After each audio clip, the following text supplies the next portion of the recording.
Thank you for staying with us.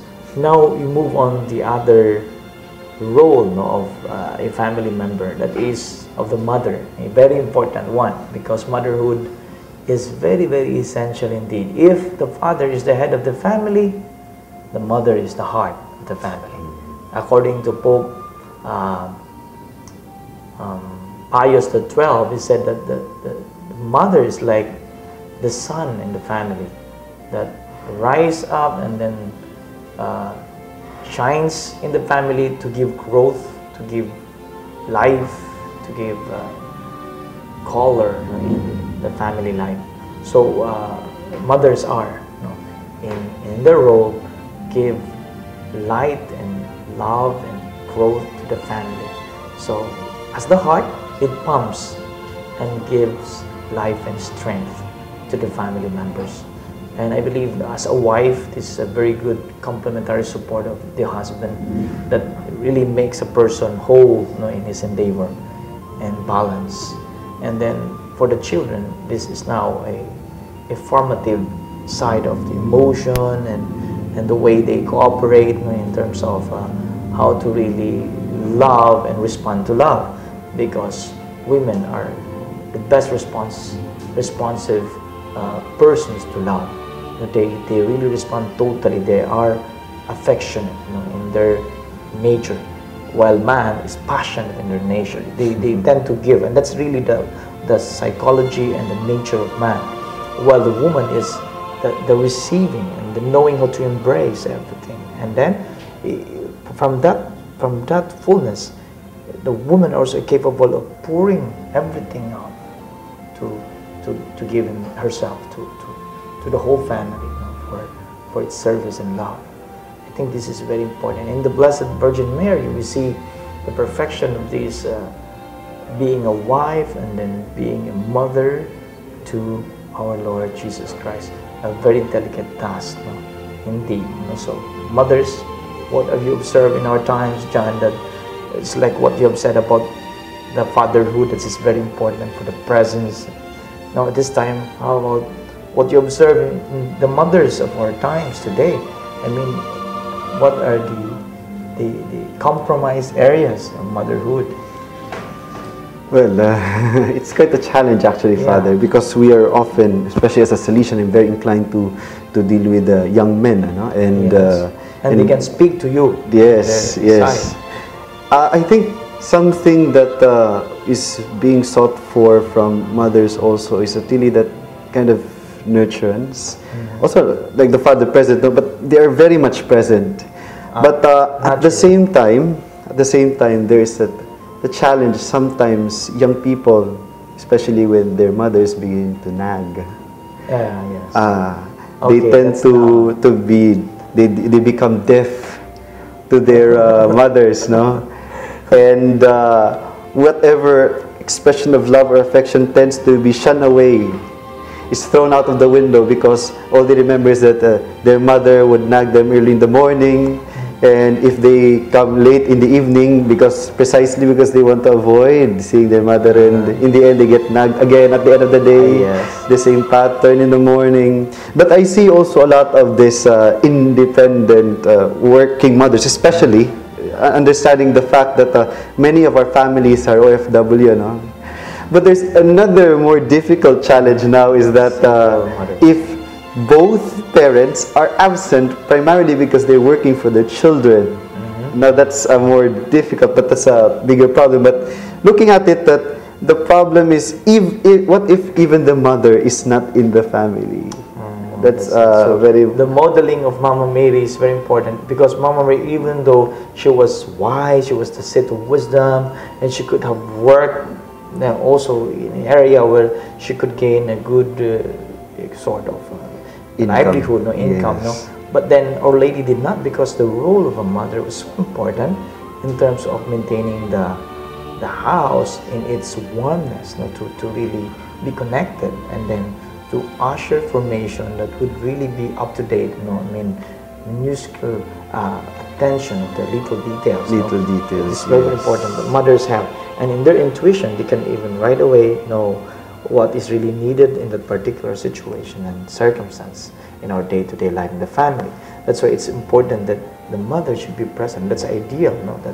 That mothers, according to the blessing of the liturgical, blessing after the Holy Mass with the sacrament of marriage within the Mass, the blessing, the admonition before the final blessing says, be a good housewife. It says no, it's adjusted.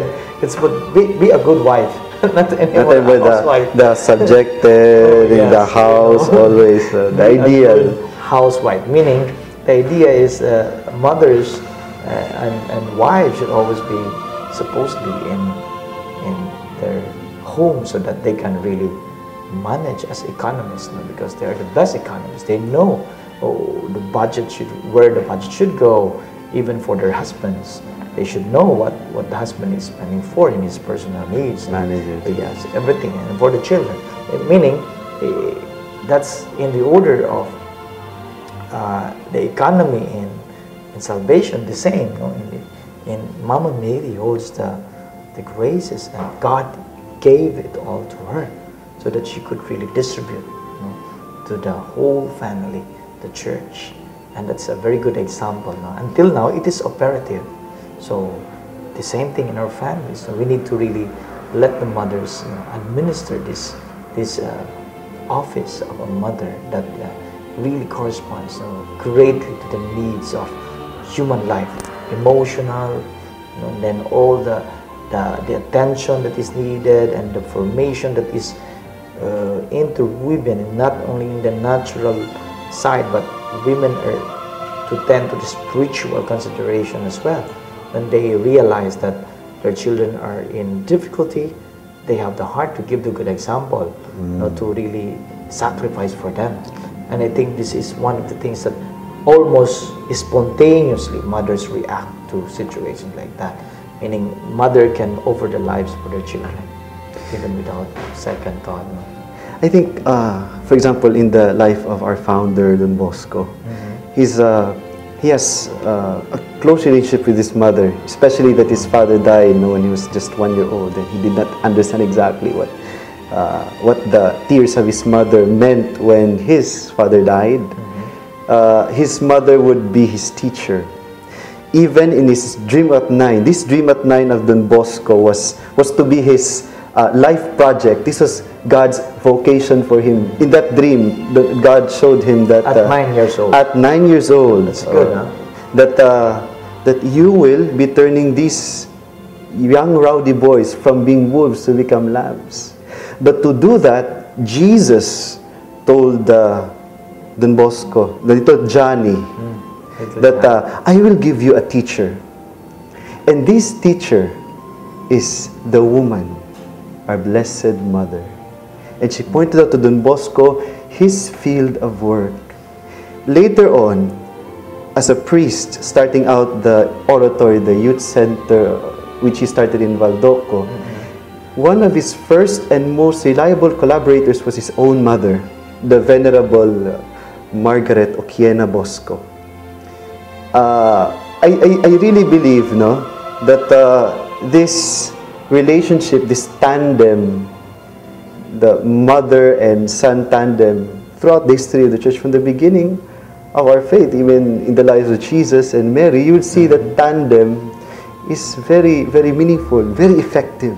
Effective, especially for those in the consecrated life also. And I think it should work out for everybody in the family. Because there is that intimacy. Intimacy, yes. From the very beginning, the mothers conceive their children from the womb, and then that is not only natural, the spiritual connection is already there. And the influence starts there when the child is being carried in the womb by the mother. In fact, today we have the science to explain to us that the attitudes of the person, firstly, is influenced when that child was being conceived in the womb. In the womb of the mother. The emotional status of the mother affects so much of the possible attitude of the person from the womb to the tomb. Yes, be carried. So I think this is very important. This is spiritual as well. It's not just natural, because We cannot explain things only in natural level. That would cause us imperfection and great loopholes. But if we focus on this reality that mothers are also teacher and spiritual guide, is what you have said, then they want the best for the children, so they will exert effort in order to really do that. So mothers are, as what I've said, willing to sacrifice whatever it takes in order to really give the best for the children. I think on the other side also, something very challenging that I also experienced, even in the experience of our young people, because mothers are very influential. Sometimes they turn out to be the contravida because they really have that influence. For example, when we are trying to recruit vocations, some of the contrabida, sometimes, not all the time, it would be the mother, because I will be losing my son when my son enters the seminary. Nangyayari to na I will lose my son, my son will not be with me anymore, and all these things. Because mothers really have that influence, and they can really turn tides, sometimes in the lives of young people. Yeah, that they may not continue because of gratitude and all this anxiety also of the child to give the good feelings of the mothers, that they be compromised at times. You have the possibility of kind of authority coming from the mother should always be directed to the child being guided to follow the will of God, not the will of the parents alone. Exactly, because the human factor enters there, selfishness and all this. Yes. So always this authority has to be in keeping with the mind of God. Let us help our children discern their vocations, not enforce, not force, not reject, not even neglect or even curtail. We help them discover their vocations. And also, when the children are already professionals or they're already successful, some of the mothers would demand their sort of compensation for what they have done, and that is something very, it's kind of like a kind of investment for them. That they have worked hard, they have also invested a lot, and then they would now again, sa ato pa ka ng mamoy-boy ba, in order to gain favors, like for example, we need your support, financial, when they're already abroad, and they would get hurt and feel bad when they are not attended to with their requests, their needs. I think this is also something to overcome. And in the example of the Blessed Mother, we know that everything is already given for free without any interest, because that is the role of the mother. So thanks to our mothers, and to good wives, because of them we have good families, we have good personalities that came out in our history, and especially in the life of the church. We have great saints with a great mother, or it says that behind a great man there's always a woman, and this woman should always are the mothers, and also the good wives, that they support their husbands so well. So in this area you have to consider the role of the woman in the family as good wives, holy wives, housewives, and then mothers as well. We will be back again. Stay with us.